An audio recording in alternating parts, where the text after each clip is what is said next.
Hey there, my name's Nora. My life has been pretty complicated, if that's even the right word to describe it. It's always full of drama, and 9 out of 10 times the drama is in my family.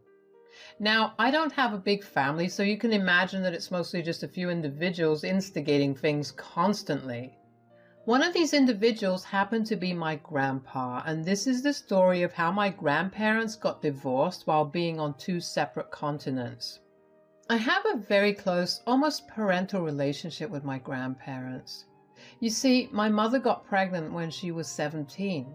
Obviously, neither of my grandparents approved, but they couldn't just kick out their pregnant daughter. My granddad tried for days to get my mom to let go of the pregnancy, especially because my biological dad ran off as soon as my mom told him she was having his baby. My mom was adamant about keeping me, and there was nothing my granddad could do to sway her decision. They let her stay with them, but told her that she would be responsible for me after birth and that they would only help her with half of the expenses. Taking care of and raising me were fully her responsibility.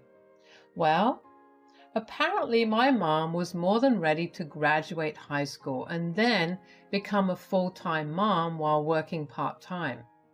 My mom and my grandparents made a deal that my grandparents would only look after me while my mom was at school. My dad made all these big plans for our future, but unfortunately none of them were able to come true for her. While giving birth to me, she ended up having some severe complications. She was bleeding way too much, and the doctors told her that she had to either give up on the baby or her life. Well, you can guess which one she did. It was tragic. My grandparents were inconsolable but chose to raise me themselves. They never shied from telling me my mom's story because they didn't want to take her memory away from our family. They raised me to know that I was their granddaughter and not their daughter. In that aspect, I'm really grateful that my grandparents stepped up for me. What I'm not so grateful about was the fights that I had to witness between them while I was growing up. I'm not talking about small spats here and there. No, I'm talking about these huge screaming matches that, more often than not, ended with things in the house being broken. These fights usually started with something really small and escalated really fast. I remember one day when I was about 15 years old, my grandparents had a particularly bad fight. My grandpa stormed out of the house. I remember my heart pounding because every time they fought, I got really anxious. About 15 minutes after my grandpa left, my grandma knocked on my door. She asked if she could come in. When I nodded, she walked in and sat right next to me on the bed. "Hi, darling. How are you doing?" "Good, I guess." "I'm sorry you have to keep hearing us fight this way." "It's okay, I guess. Were you and Grandpa always like this?" No, we were not. It started up a few years ago." "Few as in 15 years ago, around the time I was born?" "Yes, but I know where you're going to go with this, and no, it's not because of you. We will never regret having you. What we do regret is not taking proper care of your mom when she was pregnant with you. Her death took a toll on both of us. You just happened to get caught in the crossfire. Sometimes it just feels like you guys would be better if I wasn't here as a constant reminder of what you lost, you know?"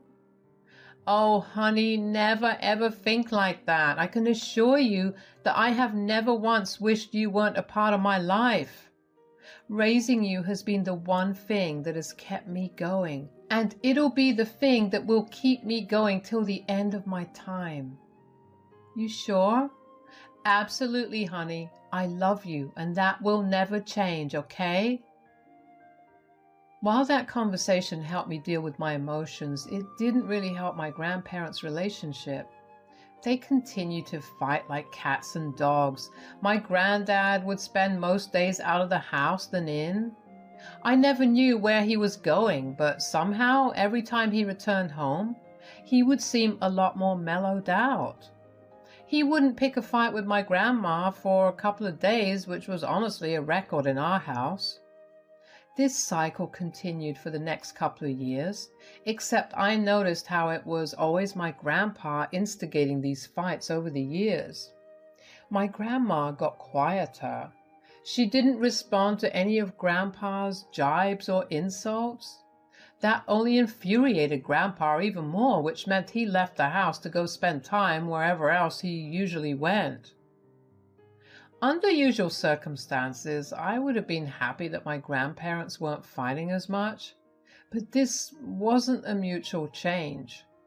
My grandma seemed sad. Her change was visible in general. She stopped cooking these elaborate meals that she used to love to make. She stopped going out to hang out with friends, and she barely looked at me. I knew that something was wrong, so I tried to talk to her about it. "Grandma, is everything okay?" "Yeah, dear. Why would you ask me that?" "No, it's just you aren't really responding much to anything Grandpa's saying." "Aren't you glad we aren't fighting?" "Well, yeah, but you seem sad. In general, you don't feel like the grandma I know and love. That's why I'm asking you if everything's all right."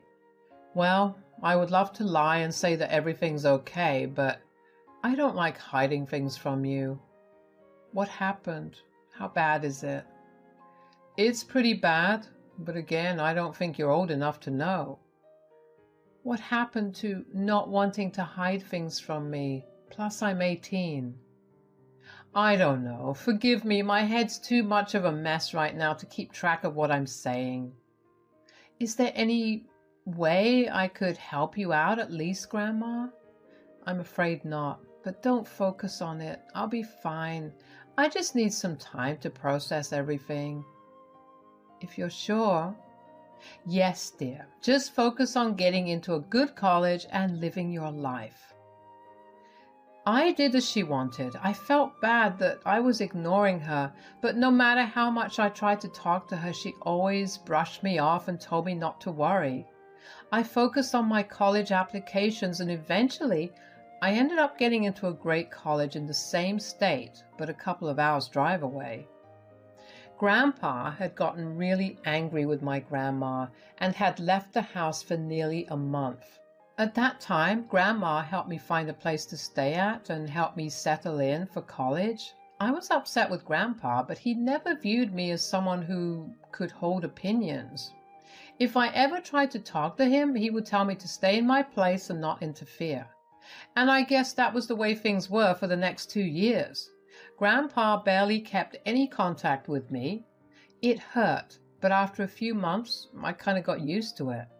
Grandma would visit me every 2 weeks and stay with me for a week. I began to actually look forward to spending time with her because I realized her being away from home was making her become her old self. Every time we spent time with each other, we would talk about what was going on in our lives. That's usually when I found out what Grandma and Grandpa were arguing about at that time. On this one particular visit, Grandma told me that they were fighting over me. "What do you mean you guys are fighting over me?" "Well, not necessarily you per se, but it includes you." "What is it then?" "Your granddad's upset that I'm spending so much time with you." "Huh, you're joking, right?" "I wish I was." "That's really funny because it's not like he loves to pick fights just so he can get out of the house." "Tell me about it." "And he could occasionally come to visit me, but he chooses not to. He has some nerve to pick a fight with you based on that." "I'm so sorry that he's been neglecting you. I've tried talking to him, but he always gets angry and then, well, you know what happens." "It just sucks. I feel like Grandpa's upset with me." "Oh no, I promise you that Frank's not upset with you. He's just being difficult." "Still, the audacity he has to complain about you spending time with me hurts." I'm sorry about everything. I really am. I wish I could change things. It's okay. I need you to not change. You're the only family I have that actually cares about me. Remember my promise. I love you and nothing will ever change that. I'll always be here, okay? I was still upset about my grandpa's issue with my grandma by the time she left. I mean, both of them raised me, so why would it be a problem for Grandma to spend time with me? And it's not like I never made an effort to get in touch with him. Every time I tried to call him, I would go straight to voicemail or he would speak to me for barely half a minute before hanging up on me. I just wished with every fiber of my being that whatever my grandpa said didn't affect my grandma in any way. Unfortunately, the universe has very rarely worked in my favor. Grandma was supposed to visit me 2 weeks later, but she never did.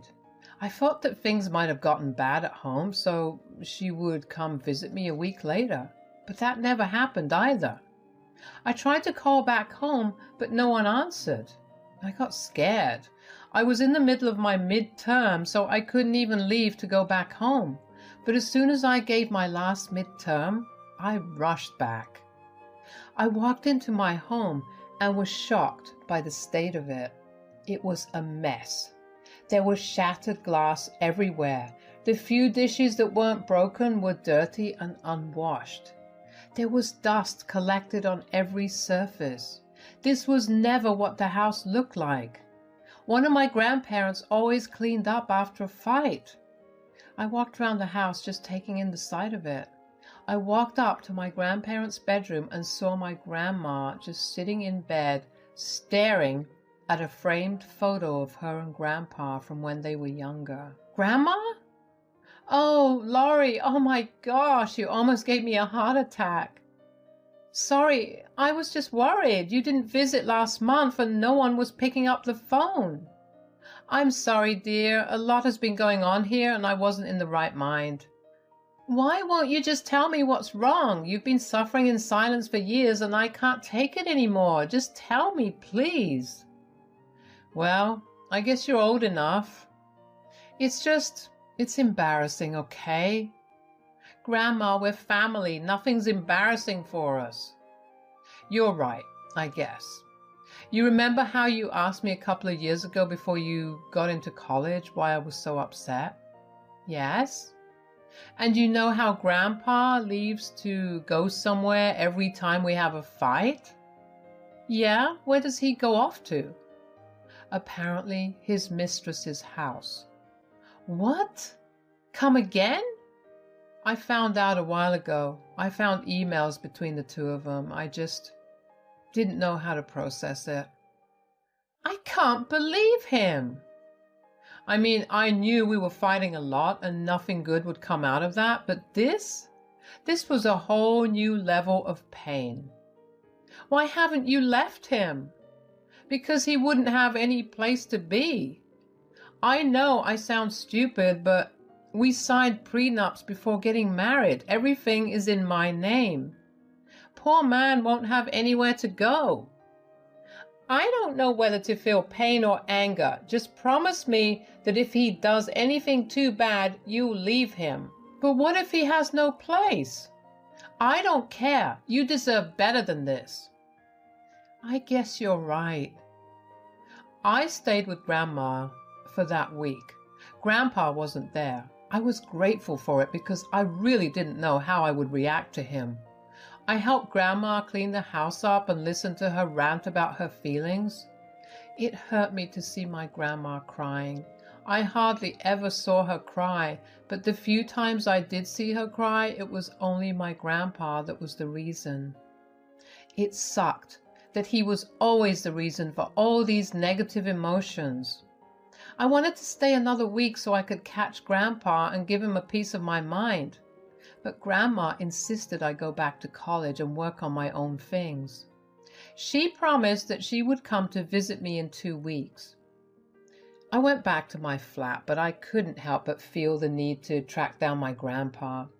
I was okay with a lot of the things that went on in my house, but cheating? That was a hard no.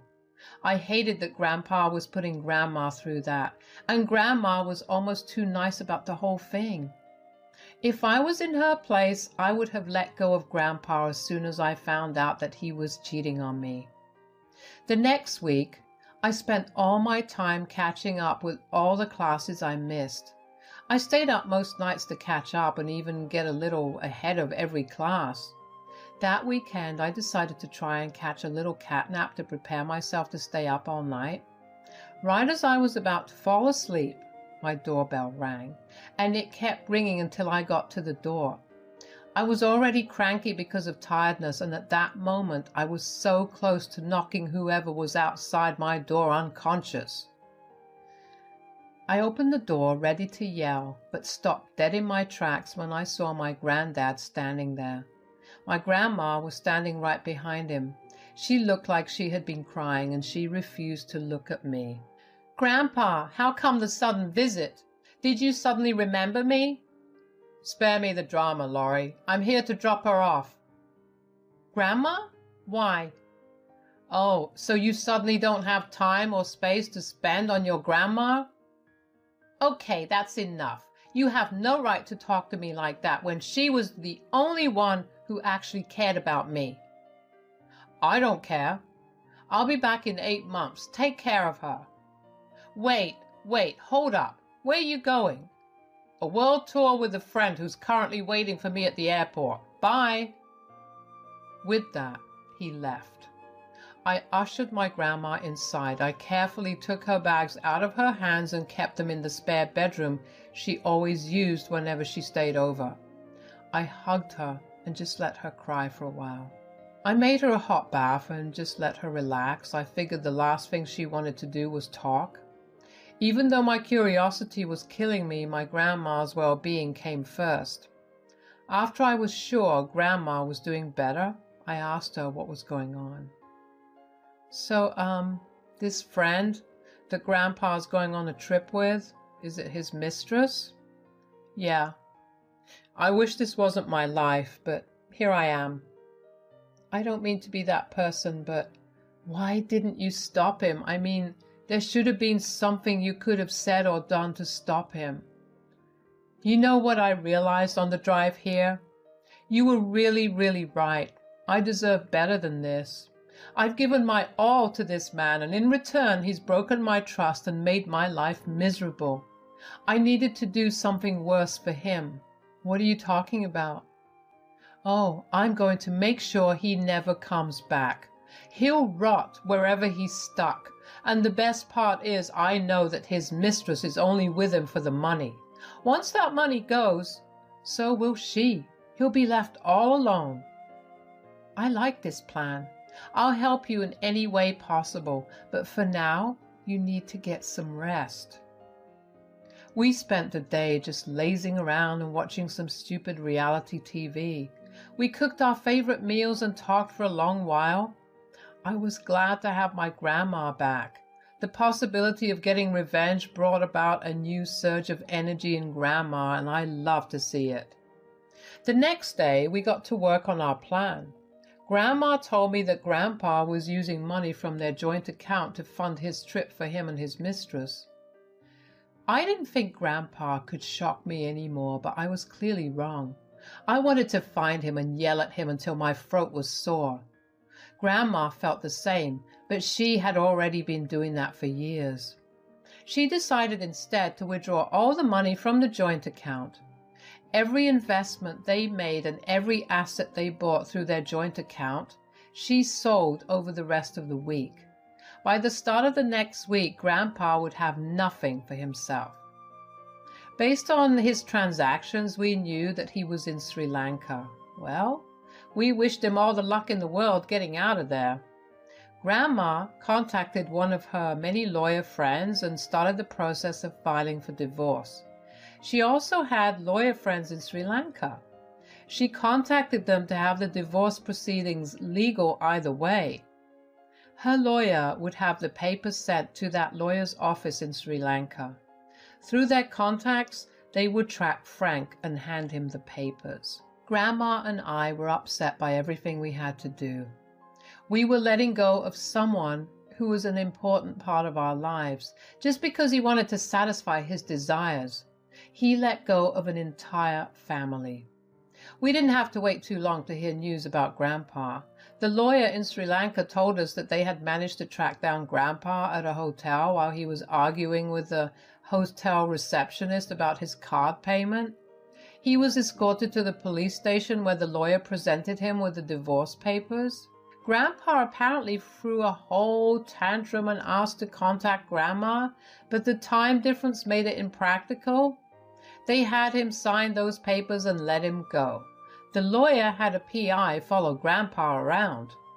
Initially, his mistress was happy he was free from Grandma, but she quickly realized that Grandpa was broke. It barely took her a day to pack all her things and leave.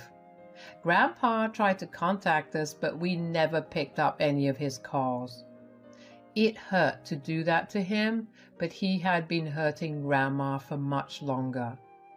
You know, I learned a lot of things from my grandma, but the most important thing is how to be kind, yet how to know your worth. Grandma held on for as long as she could for the man she loved. She gave him chance after chance. But when he took it too far, she knew exactly how to get back at him. I guess the saying is right. Hell really hath no fury like a scorned lover. My grandma proved it through and through. We took time after that to heal and hold each other whenever the hurt got too much.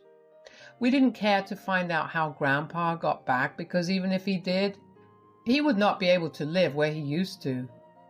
With every day that passes, we grow stronger. I hope you enjoyed listening to our story.